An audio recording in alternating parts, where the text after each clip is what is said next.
After Jesus was born in Bethlehem, Magi from the east came to Jerusalem and asked, "Where is the divine child? We saw the star and have come to worship." With those words about the arrival of the Magi, welcome everyone to Live Oak Unitarian Universalist Congregation and our Candlelight Christmas Eve service. While it's dark and stormy outside, we gather together to celebrate the light, warmth, and joy that comes from being in community with each other. Here we find a loving, open, welcoming, and inclusive spiritual home that nurtures us and helps us to become better versions of ourselves together. I'm Kendra Wise, a member of the worship ministry, and along with Megan Moyer, will be one of tonight's worship associates. In Unitarian Universalist congregations around the world, the lighted flame in a chalice symbolizes our faith in community and action. If you're joining us on Zoom, please light your chalices as I light our communal chalice.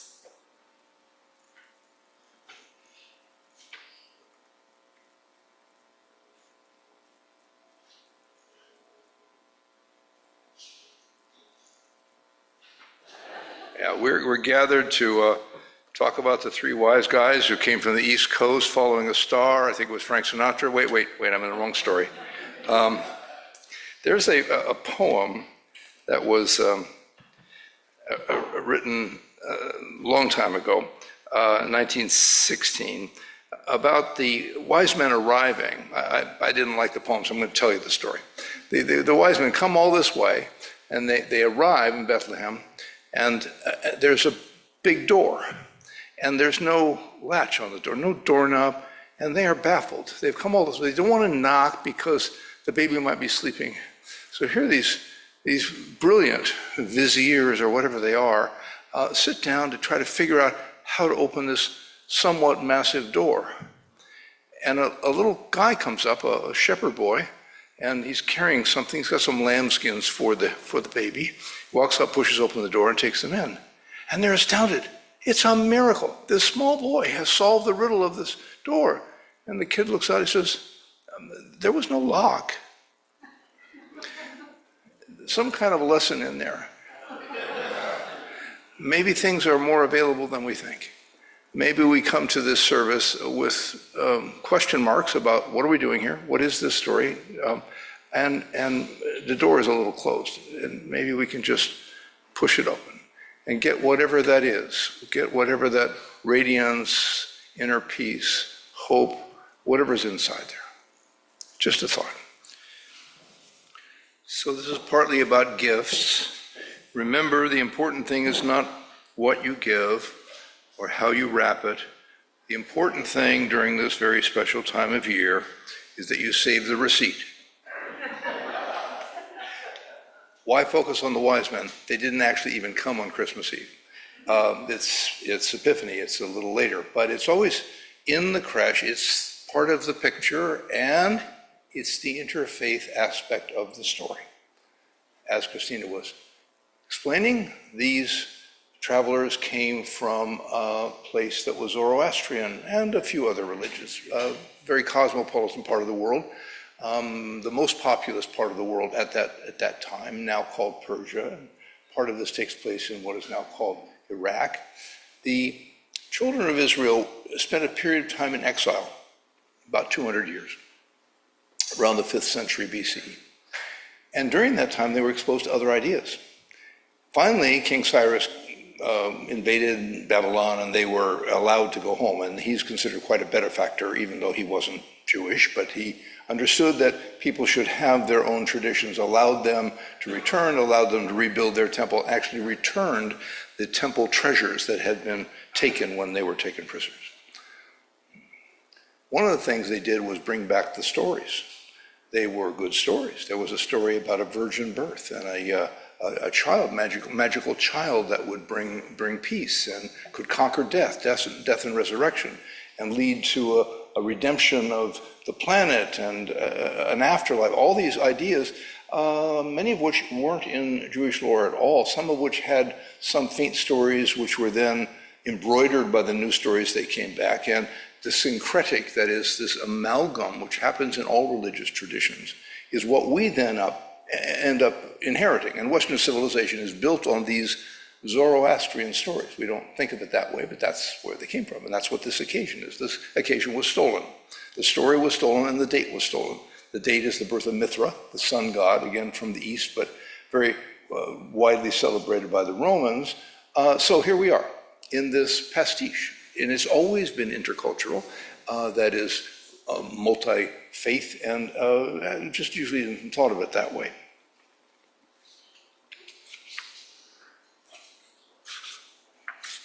They see a star. Well, there are stories about what is this star, and a wonderful embroidery on that in the Message for All Ages this evening. It's a calling, it's a nudge, it's an intuition, it's an inspiration. Something grabs your attention. And the person next to you, who may not be a vizier, may not be a magician like you, might not think anything of, oh yeah, star, probably a comet or something. But they have these magical tubes, and they have years of study, and they take this kind of quest seriously. They say, oh, no, this is a mystery. This is something that doesn't quite belong there. There's something out of place. Their pattern analysis is alerted, to use a technical term, and so they go. Well, you may hear a calling in your life, and you may or may not pay much attention. Some people will say, that's special. Somebody else will say, it's nothing. But if it speaks to you, it's a good idea to follow. And where do they come from? The East. And I'm making a little joke about the East Coast. No, it's the East where the sun rises, because religion is sun worship. It's not just the Son of God we're talking about the God of sun. And that's nature religion. That's the power that gives life to the life force and grows the plants that the animals eat, and we eat the plants, we eat the animals, and we're alive. That God that it infuses all other religions. So these Magi, magicians, were they kings? No, probably not, but they were of sort of an important caste, so that language is a little loose there. More likely they were viziers, advisors to a king or emperor, something like that. And we can think of that in any historical moment. King Trump has his viziers, people of deep wisdom and great vision, RFK Jr. Okay, viziers are not what they used to be, but still. And these magicians study the stars. What does that represent? Maybe a transcendent vision, maybe getting the big picture. Maybe sometimes we see past the stuff of every day and get an arc, a vision for our life, what is doing here. Of course, it raises the question, here we are in a male story, we've got 3 wise men. And what if it had been 3 wise women? Would something have been different? Well, 1, they would have asked for directions and showed up on time. They would have helped deliver the baby, cleaned the stable, made a casserole, and brought something practical like packages of diapers. Just saying. So we got a lot of things from Zoroastrian lore by way of this migration that the people of Israel did, going over there to Babylon, staying around for a while, picking up stories and coming back. The idea of angels really hadn't been developed, this multiplicity of divine inspiration. I am not as interested in a monotheistic worldview, but I'm fascinated with angels. This idea that there might be many sparks of the divine, maybe like in the Egyptian version where you have a kind of personal angel that guides you and helps you, brings religion, brings inspiration, brings transcendence, brings enlightenment, whatever we want to call it, to you personally, and you have an ongoing relationship. I find that interesting. The idea of resurrection comes from this, the idea of redemption. Oh, they brought a great emphasis on ethics, very strong sense of right and wrong, and this changes Jewish culture. There's a strong sense of free will that comes out of Zoroastrian teaching and ends up being a strong feeling of personal accountability, a real treasure, and from this part of the story. So the story. They discern a new star, an omen of some birth, some important birth. What's a birth? Something new life, new vision, new hope, new inspiration, new possibility. They set out. They cross the boundaries of culture and power. They leave the safety of their place, although at this point, it's a safe. It's all they're all allies and things, so there's no war zone they're crossing at the moment. Although I saw a wonderful little film at the most recent meeting of the Santa Barbara Clergy Association. The program was a little film of a couple, and the girl is pregnant, but war is going on, and they have to run for it. It's probably set in Gaza, not real clear where it is, and they travel and they have to find a place, shelter, some kind of shelter. They can't find, the inns aren't available, they're being bombed. They finally find some shed used for animals. You get the story.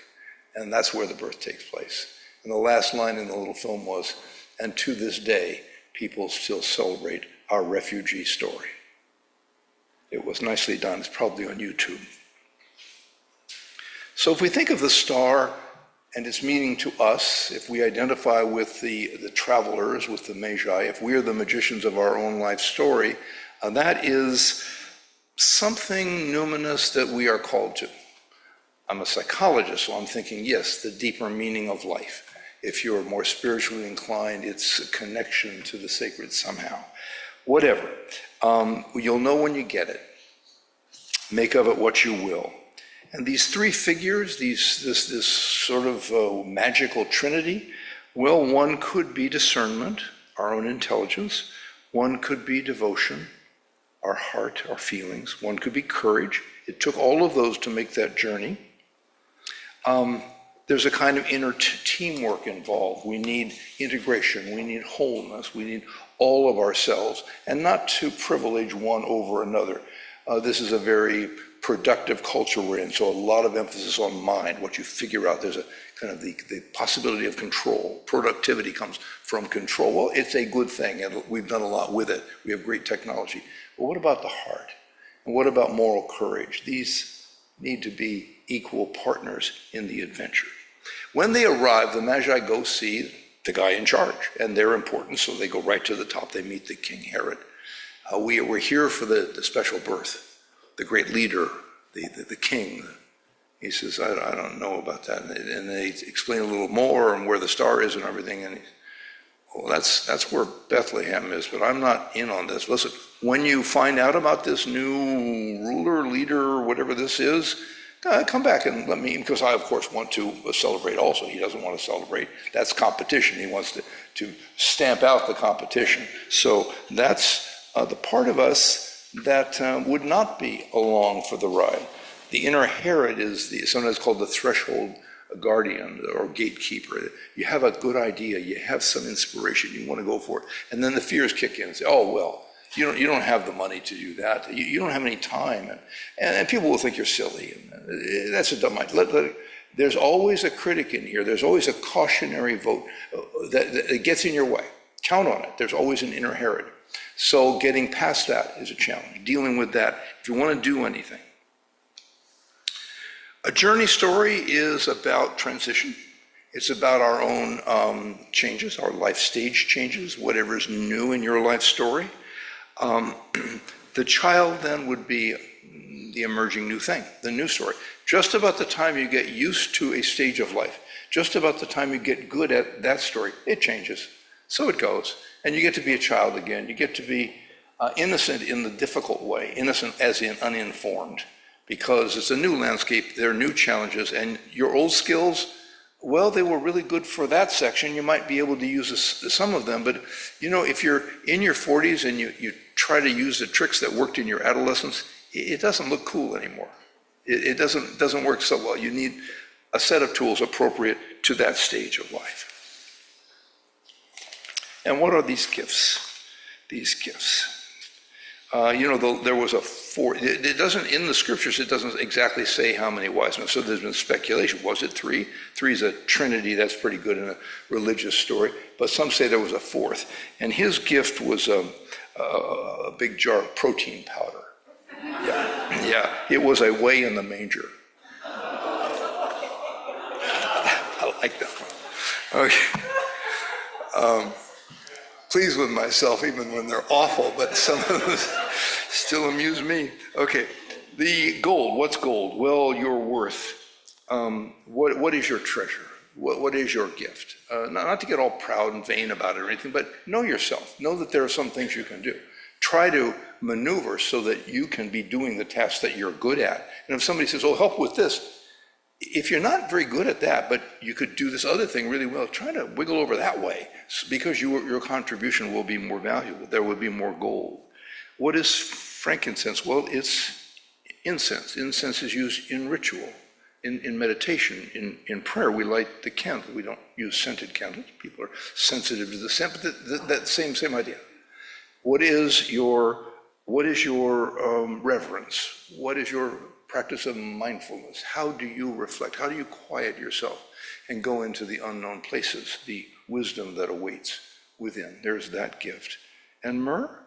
Well, that was used in embalming.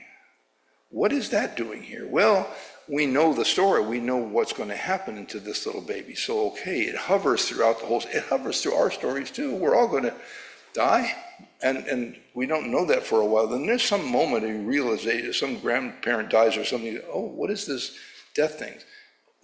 Probably before that, a pet died. And the thing about having pets is it teaches us about death, about loss. We're longer alive than they are, unless you have a pet elephant or something. But most of our pets go, and then we learn, oh, is that part of the story? I don't like that part. No, we don't. But we have to come to terms with it. It is very humbling. It is very sad. And we've got to know those things. They're treasures too in their way. And then the wise men return home. But one of them has a dream. Herod said, come back and fill me in. No. They don't even know why. They have an intuitive dream. Don't do that. And they go by a different road.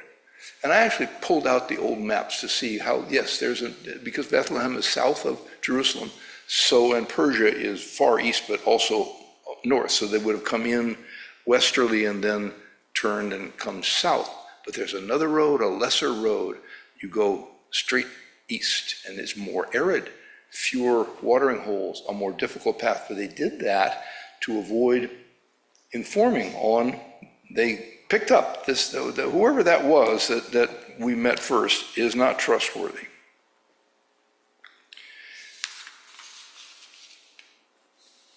The psychological insight for the story is to claim our treasures. To give them away is to also claim them. To be of service is also to develop. In the wonderful legend from Persia that Christina found for us and read for us, there is this stone. Now that's new to us, isn't it? It's new to me. What's that? Well, that's a Persian story. We didn't hear that one. We didn't grow up in Iran, and I'm sure the little children in Tehran, I looked it up. It's not just for that children's book. It is a legend from Persia that is told. And we come home a little disappointed. What, a rock? What's that? Well, you know, the philosopher's stone, like Harry Potter realized, that's actually a magical thing. It's one of the variations on the idea of prima materia. This is an ordinary thing that the alchemist could make gold out of, what's symbolic gold. You take something very plain and you make something profoundly meaningful and beautiful out of it. Sometimes a person has a sad moment. I have a client who's a songwriter, and he has disappointments in life like anybody. And he says, what do I do with this? And I said, well, it's sadness. This is called grief. You grieve. But I need to do something. I said, well, you might write a lyric. And he did. And it was a lovely song. And that's making gold out of lead or rock or something like that. So they carry this rock, and they are a little disappointed, and casually toss it into a well, as if to throw it away. But this great fire comes out of the well. Well, there's a mystery. First of all, a well is a magical thing. A well connects ordinary life to the secret hidden nourishment that is down in nature. We build the well, but we don't build the underground creek that feeds it. That comes from mystery. That's nature helping us. So there's a partnership there. We need to help the angels sometimes to get it to work. And so there's water, and there's depth, and then there's fire. What's fire? Energy, vitality. the strength to do what needs to be done, to live out our story, make our contribution, be of some help, be of some use in this world. And illumination, fire, light. And then the merchants around, the travelers, the other travelers that come to that well, take a little of the fire. So it doesn't just get back to Persia, it goes everywhere. So we do our small part to pass on what inspiration we have been able to find, and perhaps it goes on beyond. Oh, expectations. Well, it is that special time of year when the whole family gathers together in one place so that everyone can simultaneously look at their cell phones. But I digress, okay. Our action steps, well, be there for others. This is a time of gathering. We're here in this room in community. Share something, whatever that bit of star, that bit of fire, the bit of healing you have. And then take a different road. What's that about? Well, that's about not repeating ourselves. That's about learning and growing, developing ourselves, trying something new, doing something new, being something new. If you are weary, let the star be enough. If grief is near, let myrrh be permission to feel. If longing is strong, let gold remind you of your worth, frankincense of your breath's sacredness. And if fear whispers like a king in a palace, remember that seekers can choose another road, quietly, bravely. May your eyes be clear to notice the star meant for you. May your heart be strong to walk through the night.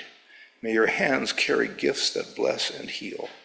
May your conscience guide you past the palaces of fear. May you return by another road, whole, wise, and gentle. May this night's light remain in you, a compass for the year ahead. Namaste. Blessed be. And so it goes.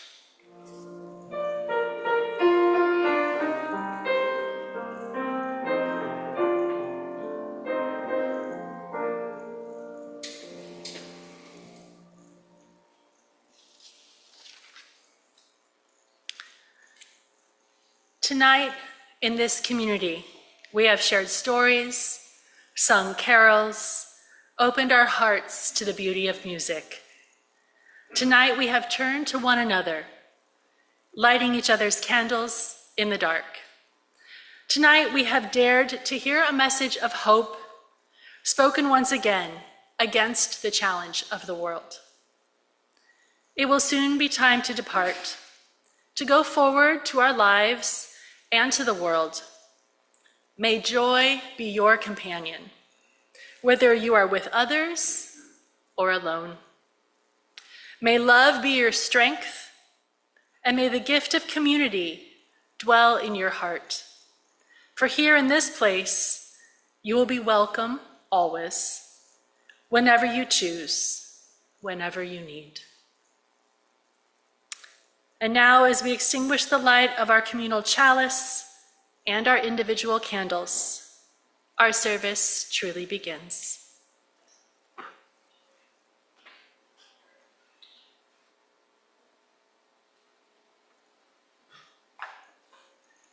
And please raise your voices with me and say, "We carry the light of our chalice into the world."